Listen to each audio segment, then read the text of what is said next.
Change is the only constant in life. बदलाव प्रकृति का नियम है। हमारी आसपास की दुनिया निरंतर बदलती रहती है, मगर कुछ बदलाव लाइफ में टर्निंग पॉइंट साबित होते हैं। आज हम एक ऐसे चेंज के बारे में, बदलाव के बारे में बात करेंगे जिसके लागू होने से हो सकता है कि पूरे देश की दिशा, दशा और भविष्य बदल जाए। आज हम बात करने वाले हैं वन नेशन वन इलेक्शन के बारे में। नमस्कार दोस्तों, आप सभी का क्रेजी जीके ट्रैक पर स्वागत है। 2 सितंबर को भारत सरकार द्वारा एक इम्पॉर्टेंट नोटिफिकेशन जारी किया जाता है जिसमें लिखा होता है, in the national interest it is desirable to have simultaneous elections in the country. और इसके लिए एक कमेटी का गठन किया जाता है जिसको हेड करते हैं हमारे फॉर्मर राष्ट्रपति रामनाथ कोविंद जी।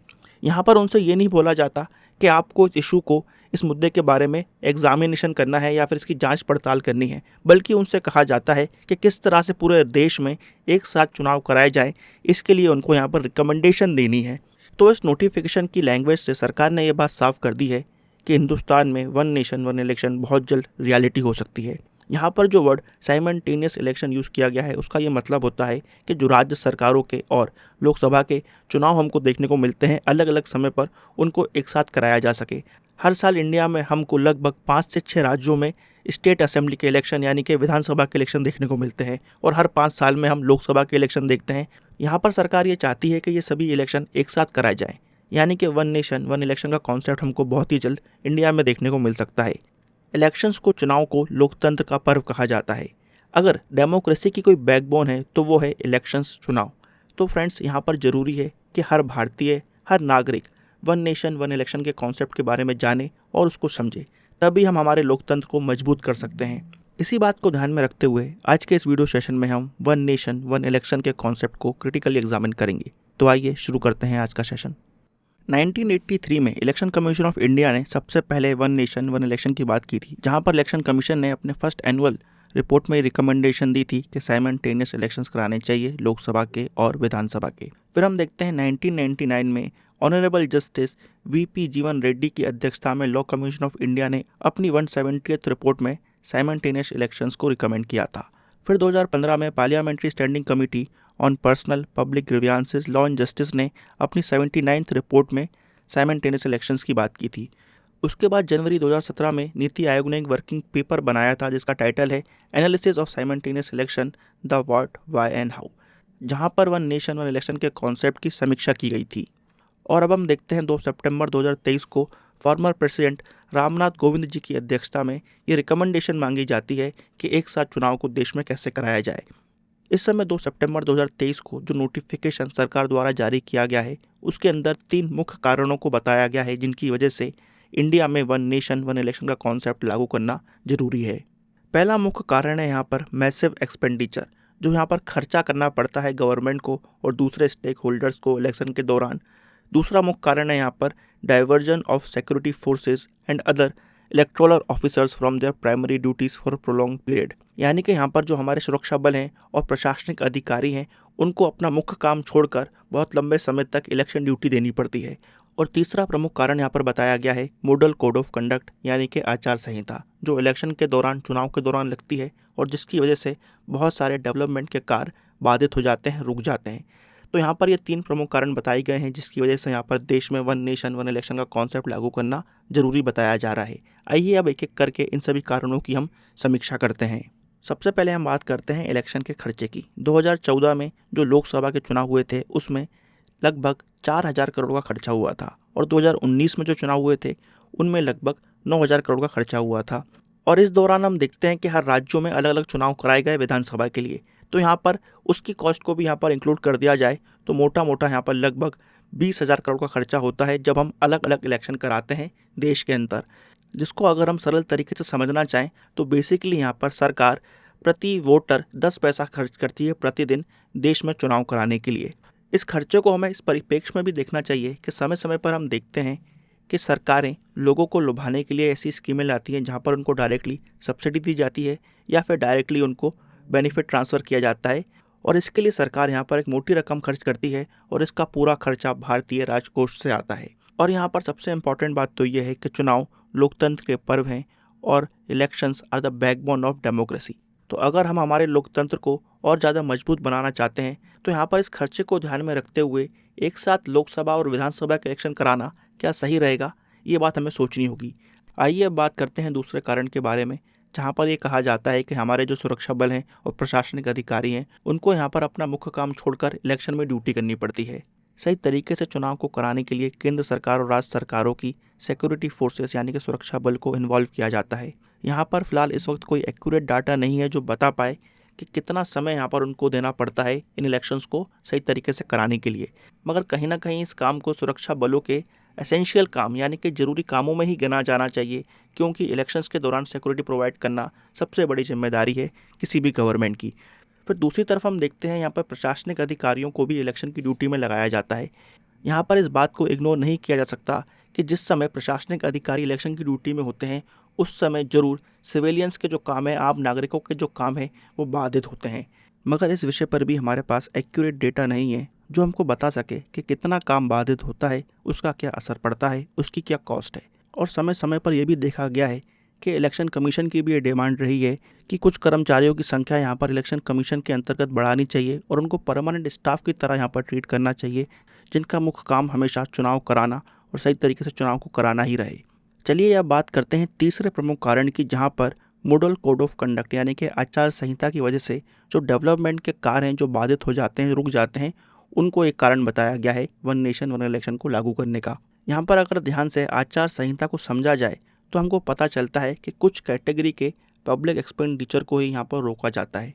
वो इसलिए रोका जाता है क्योंकि यहाँ पर ये अंदेशा होता है कि रूलिंग पार्टी यहाँ पर ऐसा खर्चा कर सकती है गवर्नमेंट के राज्य कोष से जिससे उसको चुनाव में लाभ मिले। उसको रोकने के लिए यहाँ पर प्रतिबंध लगाया जाता है।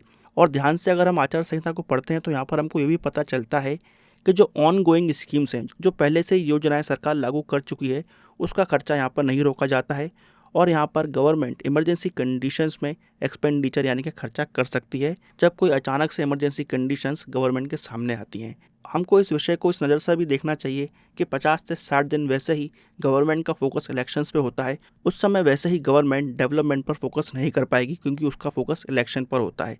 तो ये आर्गूमेंट भी यहाँ पर इतना प्रमुख नहीं दिखता है जिसकी वजह से देश में साइमल्टेनियसली या फिर एक साथ इलेक्शन कराए जाएँ राज्यसभा और लोकसभा के। आइए अब दूसरे कारण को भी देखते हैं जिसकी वजह से ये बोला जाता है कि एक साथ इलेक्शन कराना लाभदायक रहेगा। इलेक्शन के दौरान ये देखा गया है कि जो पब्लिक लाइफ होती है, आम जीवन होता है, वो कहीं ना कहीं प्रभावित हो जाता है इलेक्शन की वजह से। तो इसलिए यहाँ पर समय समय पर जब इलेक्शन होते हैं तो उसकी वजह से जो बार बार पब्लिक लाइफ डिस्टर्ब होती है उसको हम यहाँ पर रोक सकते हैं।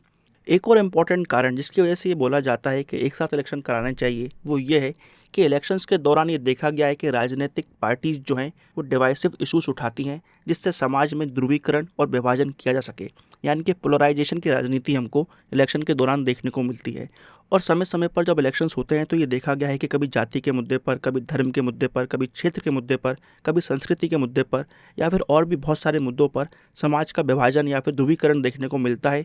और इस पोलराइजेशन की वजह से जो समाज का सौहार्द है, जो एक हार्मनी सोसाइटी में देखने को मिलती है, वो बहुत ज़्यादा प्रभावित होती है।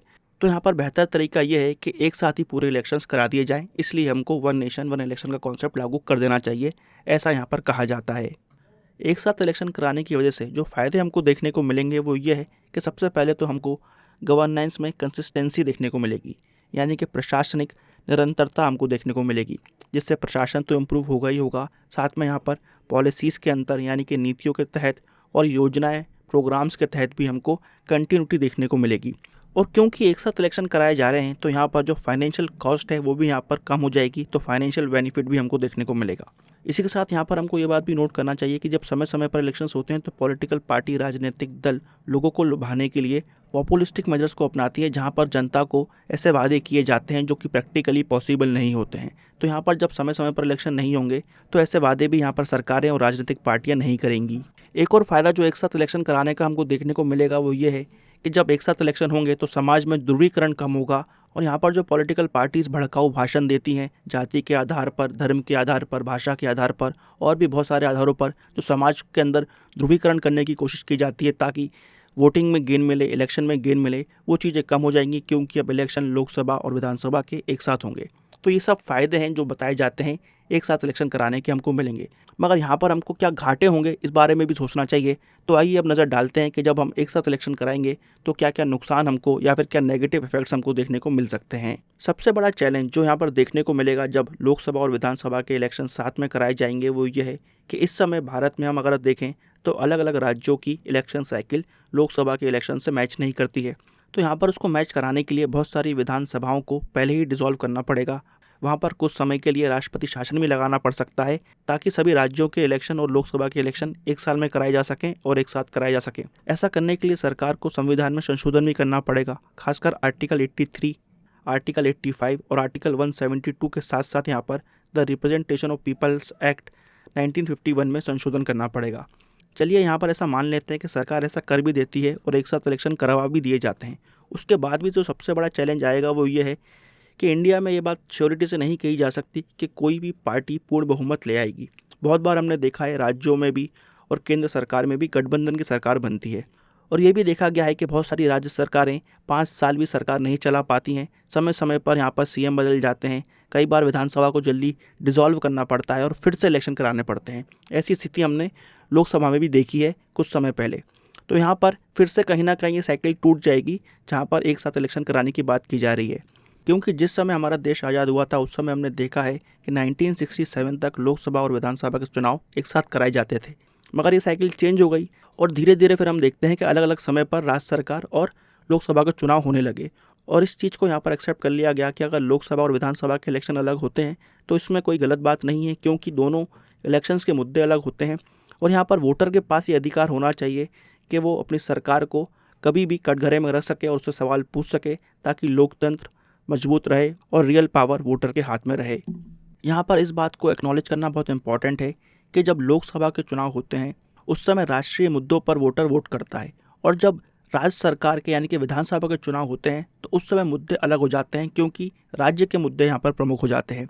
विधायक के लिए वोट डालना और सांसद के लिए वोट डालना, दोनों के लिए एक अलग माइंडसेट चाहिए, एक अलग सोच चाहिए और एक ही समय पर जब दोनों के लिए वोट डाला जाएगा तो कहीं ना कहीं दोनों मुद्दे आपस में ओवरलैप कर जाएंगे और यहाँ पर ये चीज़ देखने को मिलेगी फिर कि हर चीज़ का केंद्रीयकरण हो जाएगा और केंद्र सरकार यहाँ पर जो मुद्दा या एजेंडा सेट करेगी उसके हिसाब से राज्य सरकार में वोटिंग होने लगेगी, जो कि देखा जाए तो जो हमारी क्षेत्रीय पार्टी हैं, राज्यों की पार्टी हैं, उनके लिए सही नहीं है और हमारे राज्यों की ग्रोथ के लिए भी सही नहीं है और ना ही ये बात वोटर के लिए सही है, क्योंकि यहाँ पर ज़रूरी है कि अलग अलग मुद्दों पर अलग तरीके से वोट किया जाए, तभी यहाँ पर वोटर एक अच्छी सरकार चुन पाएगा। और यहाँ पर जो बुद्धिजीवी हैं, स्कॉलर्स हैं, उनका मानना ये है कि इस समय देश में वन नेशन वन इलेक्शन से ज़्यादा ज़रूरी ये है कि इलेक्टोरल रिफॉर्म्स किए जाएँ। यहाँ पर जैसा कि बताया गया कि इलेक्शन में बहुत सारा पैसा खर्च करना पड़ता है सरकार को उसे कंडक्ट कराने के लिए, मगर उससे ज़्यादा पैसा यहाँ पर पॉलिटिकल पार्टीज़ खर्च करती हैं। यहाँ पर जो रिपोर्ट्स हैं उनके हिसाब से ये बताया जाता है कि लगभग अनऑफिशियली 50,000 करोड़ रुपए पॉलिटिकल पार्टीज़ खर्च करती हैं इलेक्शंस में। एक और चिंताजनक विषय है क्रिमिनलाइजेशन ऑफ पॉलिटिक्स। 2024 में 24% सांसदों पर क्रिमिनल केसेस थे, 2009 में 30%, 2014 में 34% और 2019 में 43% सांसदों पर क्रिमिनल केसेस है।